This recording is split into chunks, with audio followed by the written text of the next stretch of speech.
Alors, super. Merci. L'idée, effectivement, là, c'est de vous présenter sous l'angle de l'empreinte carbone, de quoi est-ce qu'on parle. D'abord, quand on parle de l'application principale du lithium qui serait produit si ce projet se fait, à savoir produire des batteries pour des véhicules électriques. Et puis ensuite, en termes de procédé de production, d'avoir déjà des premiers éléments de comparaison issus de travaux qu'on a pu faire chez Carbone 4. Donc, avant de rentrer dans le détail, je me présenterai rapidement. Donc, Hugues Mario-Lagnier.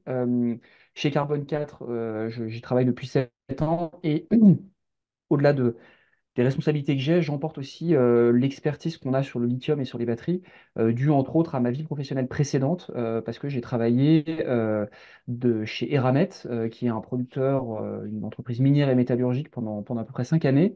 J'ai entre autres dans mes activités chez Eramet été impliqué dans une équipe qui développait le projet de production de lithium en Argentine qui Ramet est en train de sortir de terre et qui va être inauguré là incessamment sous peu dans quelques semaines.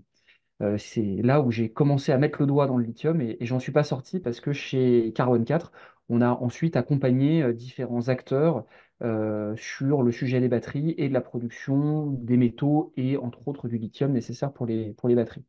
Donc voilà, juste pour situer le contexte et vous préciser d'où je parle ce soir.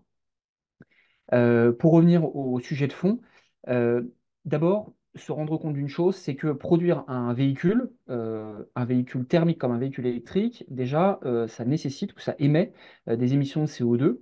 C'est ce que vous voyez sur ce premier graphe, et c'est la partie, on va dire, bleu foncé que vous voyez sur ce graphe, c'est les émissions de CO2 liées donc à la production du véhicule en dehors d'une batterie, en dehors de la batterie. Donc c'est la carcasse du véhicule hein, en acier, ça va être la production des roues, etc., du pare-brise.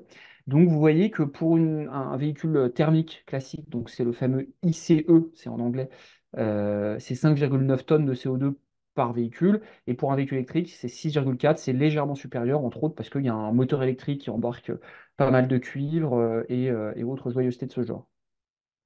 Et vous voyez se surajouter dans la partie bleu ciel des émissions de gaz à effet de serre quand on vient produire un véhicule électrique, que sont les émissions liées à la production de la batterie, spécifiquement euh, pour un véhicule électrique. Et ce que vous voyez, c'est deux types de véhicules électriques. Et ce résultat est issu d'un travail qu'on a fait l'année dernière sur le sujet de l'empreinte carbone de la production donc, des batteries lithium-ion et en essayant de comprendre en fait si on avait une chaîne de valeur de production d'une batterie la moins carbonée possible et puis une chaîne de valeur de production de batterie la plus carbonée possible dans ce qui existe aujourd'hui. Et ce que vous voyez représenté, c'est à gauche l'empreinte liée à la production d'une batterie quand on met bout à bout la chaîne de valeur, enfin les maillons d'une chaîne de valeur la moins carbonée possible. C'est 4 tonnes de CO2 pour produire la batterie et 11,5 tonnes quand là on est dans la chaîne de valeur la plus carbonée possible. Donc on va voir juste après, si on peut passer à la diapo suivante. Juste après, donc en se focalisant sur les batteries et en comprenant effectivement la différence entre la batterie issue de la chaîne de valeur la plus carbonée et celle issue de la chaîne de valeur la moins carbonée, ben, vous voyez un différentiel sur le graphe de gauche hein, de quasiment 60% entre ces deux batteries. Et ce qui est intéressant de noter, c'est que on a essayé de décomposer un peu dans bah, cette fameuse chaîne de valeur l'empreinte carbone de ces différentes étapes. Donc, ce que vous voyez apparaître en bleu foncé, c'est la partie, donc les émissions liées à la partie amont de la production de la batterie. Et donc, l'amont, c'est de l'extraction de toutes les matières premières qui composent la batterie, leur raffinage, jusqu'à la production des matériaux, donc des précurseurs de matériaux pour cathode et des matériaux actifs pour cathode également de l'anode et d'autres éléments qu'on va retrouver dans une batterie comme l'électrolyte. Et vous voyez, tout ça, ça représente de 3,9 à 11,2 tonnes de CO2. Et c'est là où effectivement il y a les différences les plus notables entre une chaîne de valeur moins carbonée et une chaîne de valeur la plus carbonée.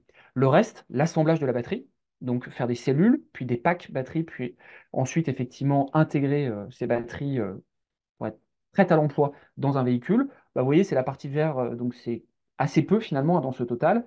Et puis après, l'utilisation enfin, les émissions liées à l'utilisation d'une batterie, en fait, c'est lié au fait que quand vous rechargez une batterie, elle est pas, ce processus n'est pas efficace à 100%, vous avez un peu de perte d'électricité à l'occasion de ce processus de charge d'une batterie. Et donc, ça va être les émissions cumulées de pertes d'électricité sur l'ensemble de la durée de vie de la batterie que vous voyez représentée en bleu ciel. Sur le graphe de droite, l'empreinte carbone par matériau, c'est intéressant aussi parce que on se rend compte que dans la chaîne de valeur la plus carbonée, mais aussi dans la moins carbonée, finalement, les matériaux qui emportent le plus d'émissions, c'est le graphite, avec une différence très notable entre l'alternative la moins carbonée et celle la plus courante aujourd'hui. Ensuite, le nickel, avec un facteur 3 entre la moins carbonée et la plus carbonée, mais ça reste très notable même dans la chaîne de valeur la moins carbonée. Ensuite, le boîtier en aluminium, donc dans lequel vous allez faire, en fait, qui va constituer le pack batterie. Et puis, vous voyez, hein, le lithium, c'est à peu près 0,4 tonnes de CO2 sur 10 à 3 tonnes. Donc, finalement, ce n'est pas l'élément qui emporte le plus d'émissions de gaz à effet de serre dans l'ensemble de la batterie. Donc, c'est la partie hein, rouge foncé que vous voyez sur cette diapo.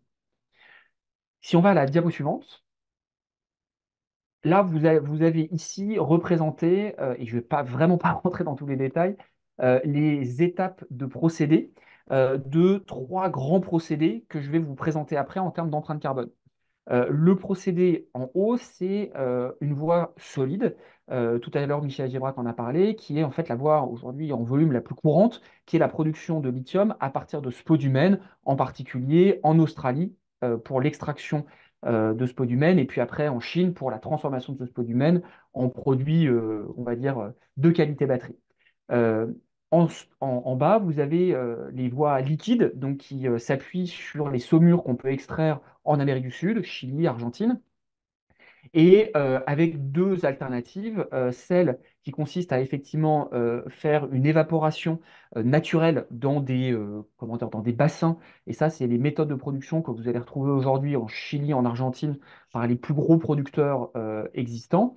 Et puis des procédés qui commencent à poindre, à voir le jour. En particulier, enfin, comment dire, le projet d'Eramet utilisera un procédé de ce type-là, qu'on appelle extraction directe de lithium où la saumure que vous évaporez, enfin que vous sortez du sous-sol, au lieu de la mettre dans ces grands bassins d'évaporation, un peu comme voilà, des marais salants, eh bien, vous la faites passer à travers une éponge de lithium, une éponge à lithium qui va être sélective vis-à-vis du lithium, mais très peu sélective vis-à-vis du reste.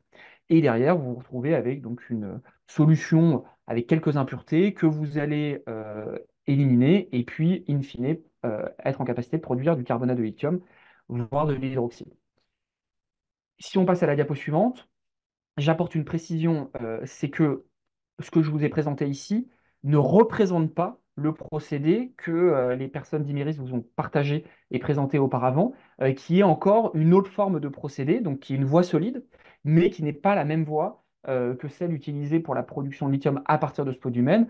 Par exemple, hein, les personnes d'Imeris citaient une différence notable qui est la lixiviation à l'eau versus ici hein, une lixiviation à l'acide pour le spodumène. Donc, ce que je veux dire, c'est que les résultats que je vais vous présenter pour le spodumène ne sont pas à appliquer directement pour le procédé d'Imeris, parce que ce n'est pas le même.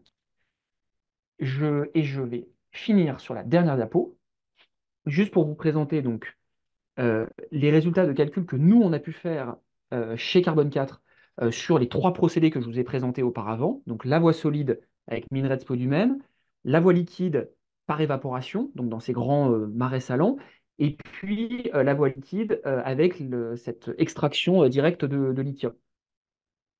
Euh, et tout ça pour produire à chaque fois donc, de l'hydroxyde de lithium, qui est le produit commercial que le projet porté par Imerys souhaite produire. Et puis, vous voyez la barre du projet Emily qui est mise sur ce graphe.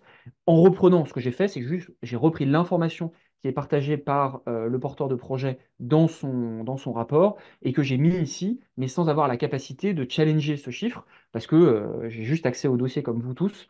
Et donc, on n'a pas pu reprendre chez Carbone 4, et on n'a pas du tout été mandaté pour ça, de reprendre et de challenger l'empreinte carbone réalisée par le porteur du projet. Juste pour vous dire que donc, dans la voie solide, spodumène, aujourd'hui, donc, vous êtes à peu près à 16 tonnes de CO2 émis par tonne d'hydroxyde de lithium monohydrate. Alors que pour les voies liquides, on est grosso modo autour de 5 tonnes. Et le projet, en tout cas le calcul de l'empreinte carbone tel que réalisé par le porteur du projet, Émilie, situe son empreinte à peu près 10 tonnes, donc finalement un peu entre les deux, entre la voie liquide, qui est aujourd'hui réalisée quasi exclusivement en Amérique du Sud, un tout petit peu en Chine, mais surtout en Amérique du Sud, et puis cette voie solide, Australie plus Chine, aujourd'hui très majoritairement. Voilà pour vous situer un petit peu comment dire, le propos en termes d'empreinte carbone, batterie, véhicule électrique, et puis procédé de production de lithium. Et je crois que je viens de finir les 10 minutes, donc je m'arrête ici.